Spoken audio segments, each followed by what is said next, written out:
അങ്ങനെ ഞങ്ങൾ ആറന്മുള സത്രത്തിന് അവിടെ നിന്ന് തൊട്ടടുത്തുള്ള ആഞ്ഞിലിമുട്ടിക്കടവ് പാലത്തിന്റെ അവിടെ എത്തിയാണ്. ആഞ്ഞിലിമുട്ടിക്കടവ് പാലം നിങ്ങൾക്കറിയാം, ആറന്മുള അതുപോലെ തന്നെ തോട്ടപ്പുഴശ്ശേരി പഞ്ചായത്തുകളെ ബന്ധിപ്പിക്കുന്ന ഒരു പാലമാണ്. 186 മീറ്ററോളം നീളം വരുന്ന ഒരു പാലം. നമ്മുടെ ബഹുമാനപ്പെട്ട ആരോഗ്യവകുപ്പ് മന്ത്രി, ഈ സ്ഥലത്തിന്റെ MLA കൂടിയായിട്ടുള്ള വീണ ജോർജ് ശ്രമകരമായ ഇടപെടലിന്റെ ഭാഗമായിട്ടാണ് ഇവിടെ വന്നത്.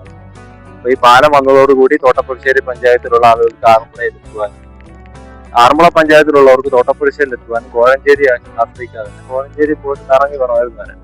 അപ്പൊ ആ അത്രയും കിലോമീറ്റർ ചുറ്റാതെ ഡയറക്റ്റ് ആയിട്ട് അവർക്ക് ഈ പാലം കയറിയാൽ ആറന്മുളയിൽ എത്താൻ, ആറന്മുളക്കാർക്ക് പാലം കയറി തോട്ടപ്പുഴശ്ശേരിയിൽ എത്തുവാൻ സാധിക്കുന്നു.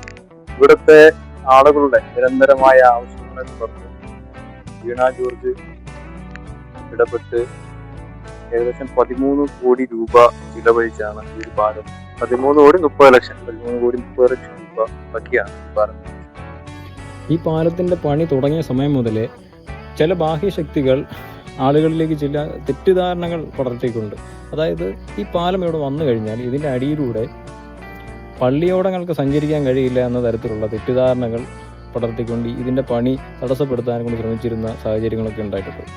അതിനെയൊക്കെ അതിജീവിച്ചുകൊണ്ടാണ് LDF സർക്കാർ ഈ പാലം നാടിന് സമർപ്പിച്ചത്. ഈ പാലം വന്നതോടുകൂടി വലിയ തരത്തിലുള്ള ഒരു യാത്രാ ബുദ്ധിമുട്ടാണ് ഇവിടെ പരിഹരിക്കപ്പെട്ടത്.